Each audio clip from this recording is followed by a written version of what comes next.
ابتدا ہے اس کے نام سے جو ہر ابتدا سے پہلے ہے اور اس کی کوئی ابتدا نہیں، اور وہ جو ہر انتہا کے بعد ہے اور اس کی کوئی انتہا نہیں، وہ جو اول بھی ہے اور آخر بھی، جو ظاہر بھی ہے اور باطن بھی۔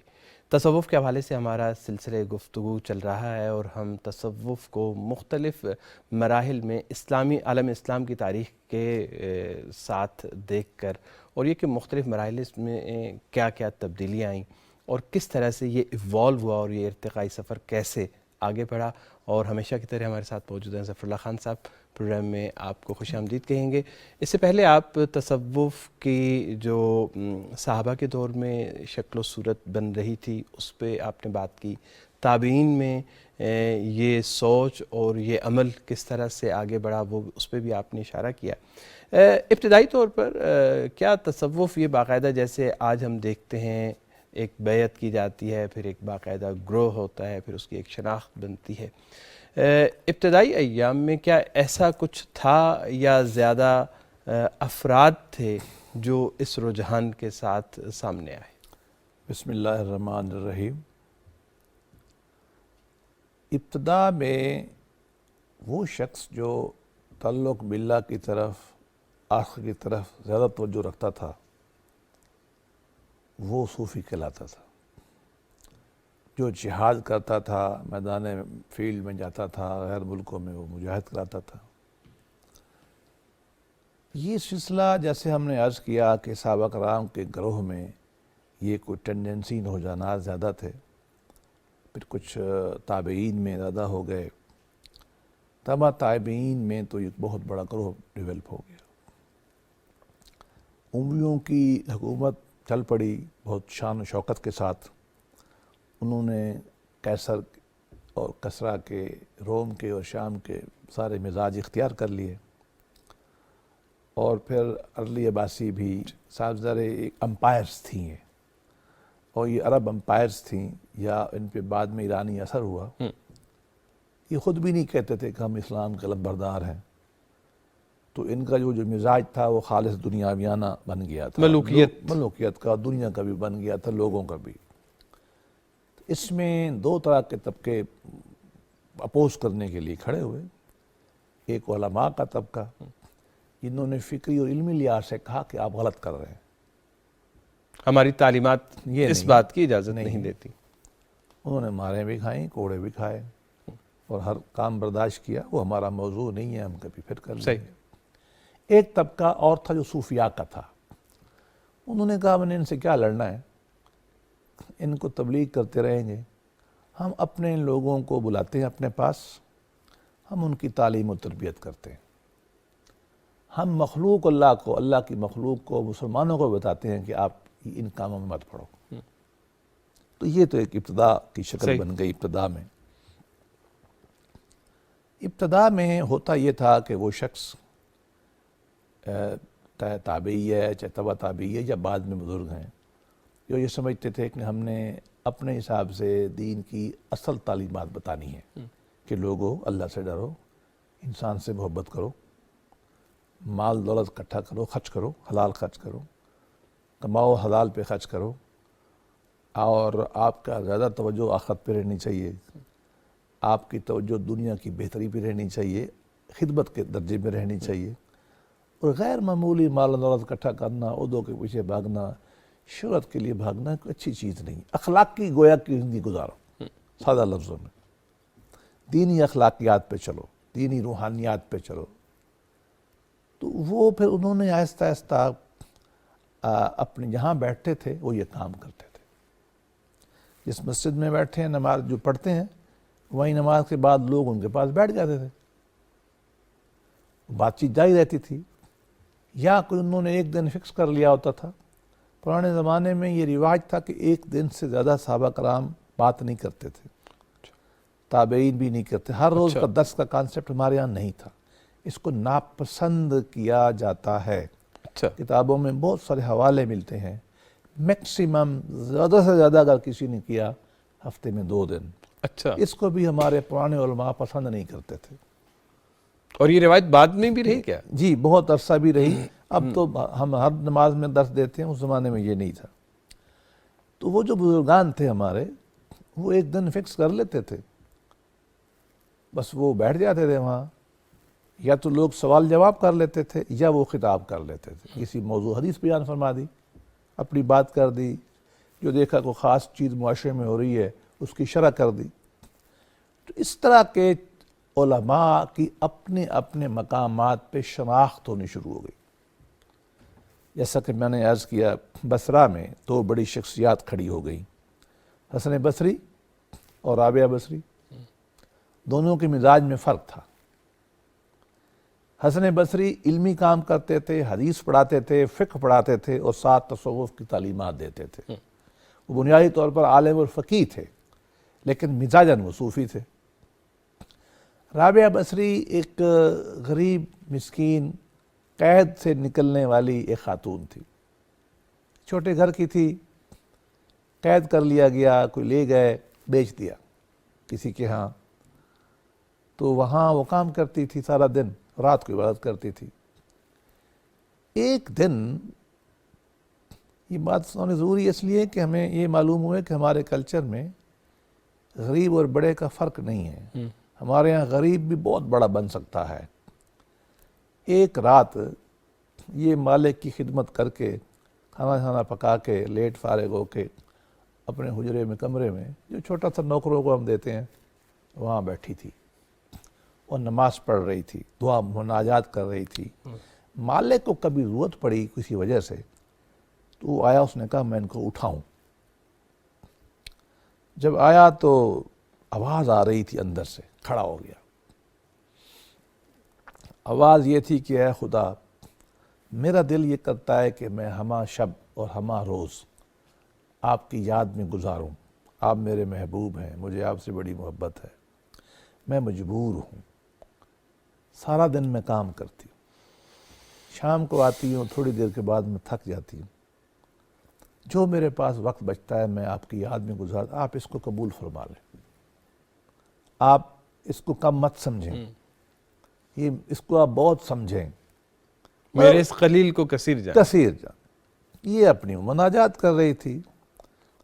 وہ جو تھا نا بندہ، اس نے یہ سن لیا، اس تھا تو مسلمان، اس نے کہا یہ تو کوئی عجیب سی چیز ہے بھائی،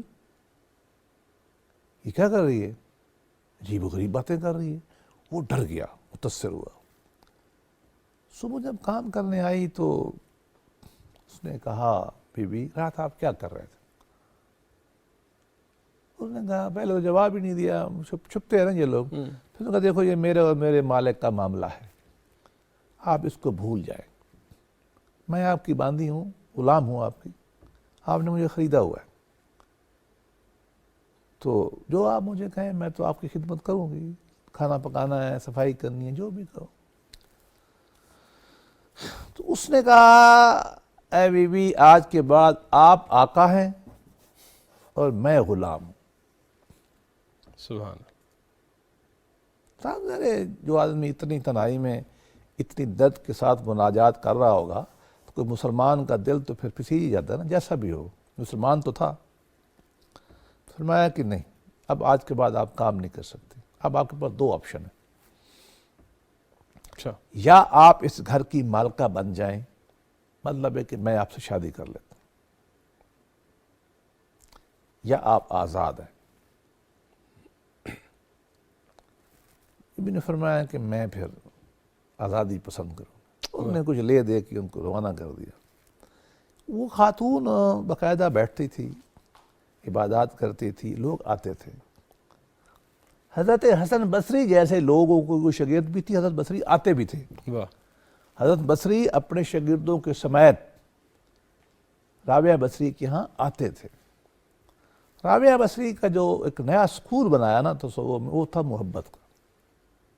وہ کوئی بات نہیں کرتی تھی نماز پڑھنے کی، وہ کوئی بات نہیں کرتی تھی روزہ رکھنے کی، وہ صرف ایک بات کرتی تھی کہ اللہ سے محبت کرنی چاہیے، اللہ ہمارا محبوب ہے، اس کا حق ہے کہ ہم اس سے محبت کریں۔ یہاں پہ ایک اہم بات جو سامنے آتی ہے وہ یہ ہے کہ ہمارے ہاں اسلامی معاشروں میں بعد میں بھی اور شاید آج کے دور میں بھی عورت کے حوالے سے جو تصورات موجود ہیں وہ بڑے ہم دیکھتے ہیں کہ مختلف ہیں، جبکہ ابتدائی اسلام میں تصوف کے بانیوں میں سے اس روایت رابعہ بصری کی بانیوں میں سے ایک رابعہ بصری ہیں۔ بی بی رابعہ بصری کو لے لیں، اور امام بخاری کی آدھی استانیاں جو ہیں وہ عورتیں تھیں، یہ اچھا۔ کبھی ہاں بعد میں کبھی آئیں گے۔ تو یہ ایک مرکز بن گیا بصرہ کا، حسن بصری بیٹھے ہوئے ہیں اور ادھر جو ہے رابعہ بیٹھی ہوئی ہے۔ اور دوسرا، مصر میں ایک شخص پیدا ہوا ذنون مصری، واہ، وہ بھی کسی اور مذہب سے لوگ تھے، ماں باپ مسلمان ہو گئے۔ اب انہوں نے، وہ درس دیتے تھے اپنے یہاں بیٹھے ہوئے ہیں اکیلے، پہلے سٹیج میں لوگ اکیلے جیسے زمانی اعتبار سے اگر دیکھا جائے تو یہ کون سی صدی بنے گی؟ یہ اگلی دوسری صدی میں۔ ہاں جی۔ آپ نے تھوڑا سا ایک تھیوریٹیکل بینٹ پیدا کیا، آپ نے فنا پہ بہت زور دیا کہ ہر شے فنا ہے، اللہ کو بقا ہے، ہم فانی چیزوں کے پیچھے کیوں پڑے ہوئے ہیں۔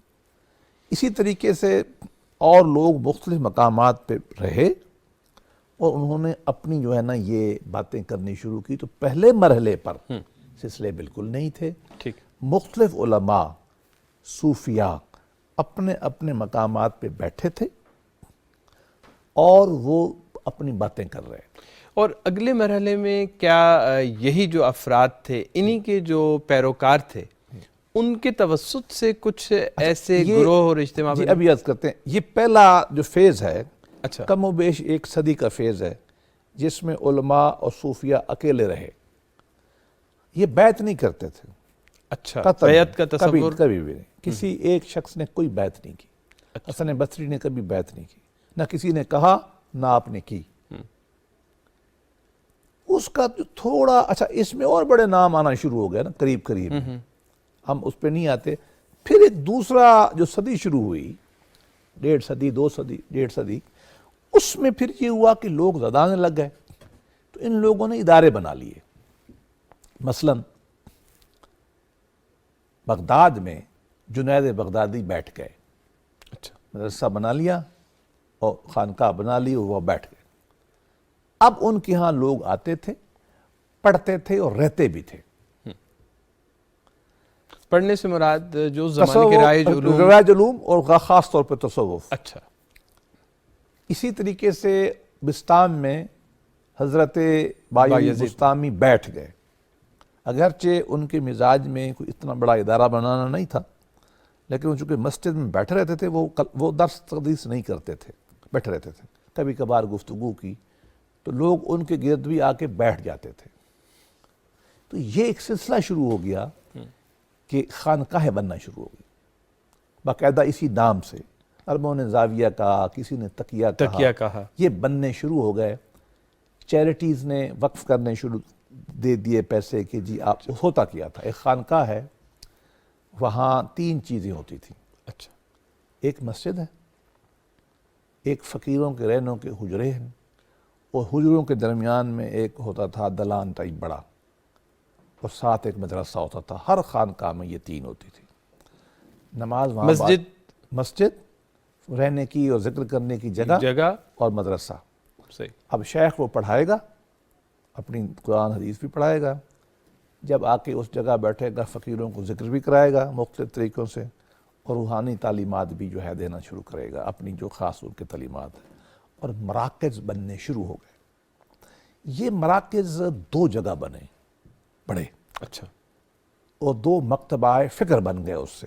ایک بغداد میں بے پناہ، مثلا ایک بن گیا بصرہ میں بھی لوگ رہے، لیکن پھر بغداد میں شفٹ ہو گئے۔ اب بغداد میں کون کون رہے؟ سری سکتی کا مرکز، سری سکتی کے شاگرد معروف کرفی کا ایک مرکز بن گیا، ابھی بھی ہے، میں نے یاد دیا، اور ان کے بھانجے جنید بغدادی، ادھر منصور حلاج بیٹھ گیا۔ ادھر آپ نے دیکھا ابوالحسن نوری شیخ ہیں بہت بڑے، ان کا ایک مرکز بن گیا۔ یہ لوگ اپنے اپنے مراکز بنا کے بیٹھ گئے کہ لوگ آ رہے ہیں، پڑھ رہے ہیں۔ حلاج تو بھاگ جاتا تھا آگے پیچھے، لیکن اس کا بھی کسی زمانے کا مرکز تھا۔ اچھا، تو یہ بغداد میں چونکہ بڑے ستارے علماء تھے، یہ بیٹھ گئے، تو ان کا ایک بغداد کا ایک سکول بن گیا باقاعدہ تصوف کا۔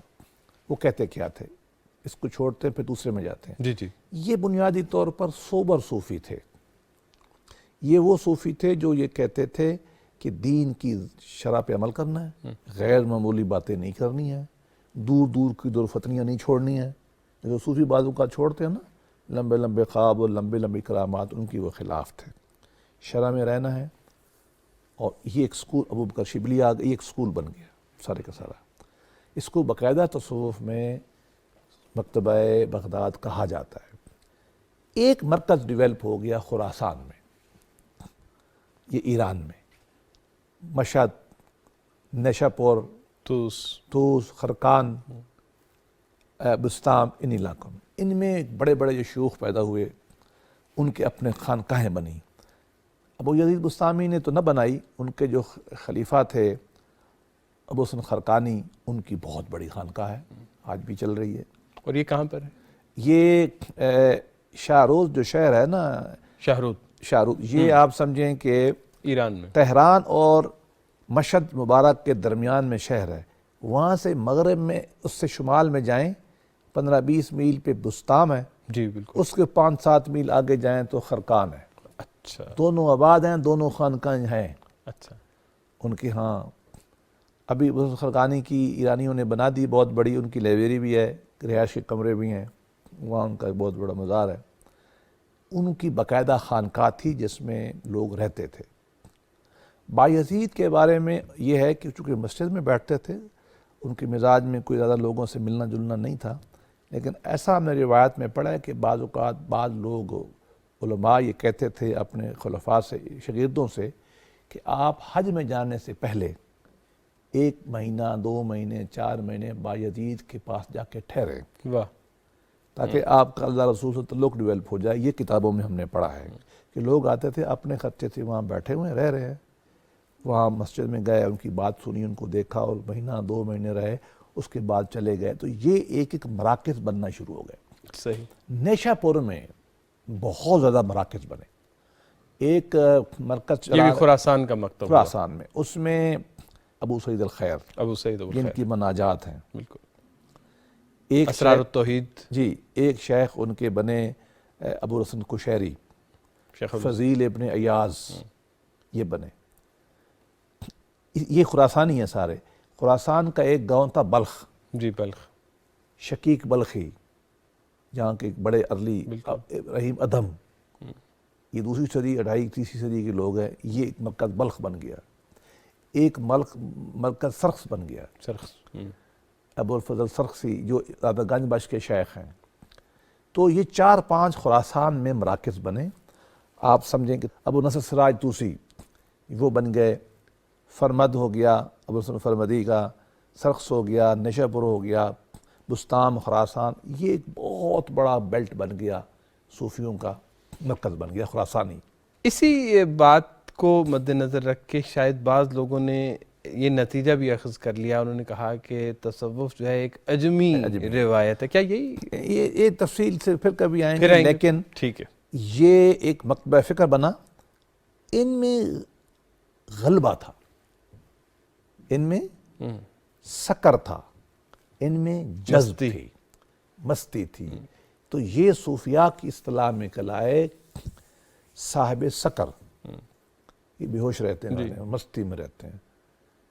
بغدادی کلائے صاحب صحو، جو نارمل رہتے ہیں، انٹاکسیکیشن میں نہیں جاتے. صحیح.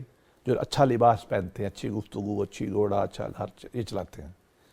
یہ جو تھے یہ ملنگی، فقیری، کلندری، یہ ادھر چلے گئے. چونکہ بایزید خود بہت ہی عجیب مزاج کے آدمی تھے، تو وہ سارے لوگ ادھر چلے گئے. تو یہ ایک مکاتب فکر بن گئے. چونکہ ان میں صحو کا، ان میں بے ہوشی کا غلبہ زیادہ تھا، اس وجہ سے بعض لوگوں نے کہا کہ عربی مزاج جو ہے نا وہ صحو کا نہیں ہے. انہوں نے کہا کہ ایرانی غلبہ ہے. یہ کبھی بہت چونکہ مختلف کبھی آئیں گے. تو یہ سیکنڈ سٹیج میں، ہم جو کبھی ارتقاء میں رہنا چاہتے ہیں، سیکنڈ سٹیج میں یہ مراکز بن گئے اور شیوخ کی خانقاہیں بن گئی. مثلا ابو سعید الخیر جو ہیں یہ مہنہ کے تھے اور یہ آ کے نیشاپور میں رہتے تھے. ان کی خانقاہ میں کم و بیش 400-450 آدمی ہر وقت ان سے تصوف سیکھتا تھا، ہر وقت. ابو حسن خرقانی کے ہاں بھی یہی تھا. تو آپ یہ کہہ سکتے ہیں کہ سیکنڈ سٹیج میں صوفیاء بیٹھے، ان کے مراکز بن گئے اور اسی سٹیج میں کتب لکھنی شروع ہو گئی، اب اس طرح کا ایک لٹریچر جو ہے وہ بھی وجود تاکہ میں آنا لوگ اعتراض کیا کہ تصوف اسلام الگ ہے، تو سب سے پہلے پھر خراسان میں لوگوں نے کتابیں لکھی. یہ چلیں اس حوالے سے پھر ہم مزید اگلے پروگرام میں بات کریں گے. اگلے پروگرام بتا دیتے ہیں کہ ہم اس سٹیج کے اندر جو علمی ادب پیدا ہوا اس کی بات کریں گے، پھر ہم پیری مریدی کا تیسری سٹیج ہے، پھر اس میں ہم جائیں. ناظرین اس کے ساتھ ہی ہمارے پروگرام کا وقت ختم ہوا. اگلے ہفتے جب آپ کی خدمت میں حاضر ہوں گے تو تصوف کے حوالے سے لکھی جانے والی کتب اور پھر اس کے ساتھ جو جڑے ہوئے مباحث ہیں جس کی طرف اشارہ کیا ظفر اللہ خان صاحب نے، اس پہ بات کریں گے. تب تک اجازت دیجیے. خدا حافظ.